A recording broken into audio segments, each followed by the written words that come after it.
বোমা মেরে reserve bank of India উড়িয়ে দেওয়ার হুমকি দিয়েছে অজ্ঞাত এক সন্ত্রাসী গোষ্ঠী। শুক্রবার এক প্রতিবেদনে এ খবর দিয়েছে ভারতীয় সংবাদ মাধ্যম হিন্দুস্তান টাইমস।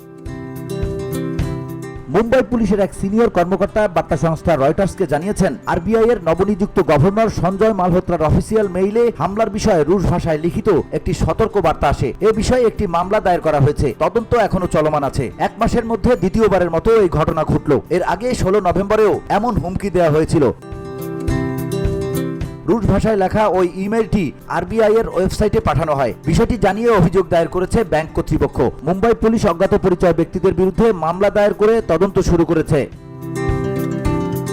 এদিকে দিল্লিতে কিছু স্কুলে নতুন করে বোমা হামলার হুমকি দেওয়া হয়েছে। অন্তত 6টি স্কুলকে লক্ষ্য করে ইমেইল পাঠানো হয়, যার মধ্যে Delhi public school, Salwan school, modern school ও ক্যামব্রিজ স্কুল অন্তর্ভুক্ত। হুমকি পাওয়ার পর নিরাপত্তার কারণে স্কুল কর্তৃপক্ষ অভিভাবকদের শিক্ষার্থীদের স্কুলে না পাঠানোর জন্য জানায়। এছাড়া গত সোমবার দিল্লির অন্তত 40টি শিক্ষা প্রতিষ্ঠানে মেইলে বোমা হামলার হুমকি দেওয়া হয়েছে। চলতি বছরের নভেম্বর পর্যন্ত দেশটির একাধিক বিমানবন্দর ও এয়ারলাইন্স প্রায় 1000 খানেক বোমা হামলার হুমকি পেয়েছে, যা আগের বছরের তুলনায় সংখ্যাটি 10 গুণ বেশি। VOD Bangla news desk.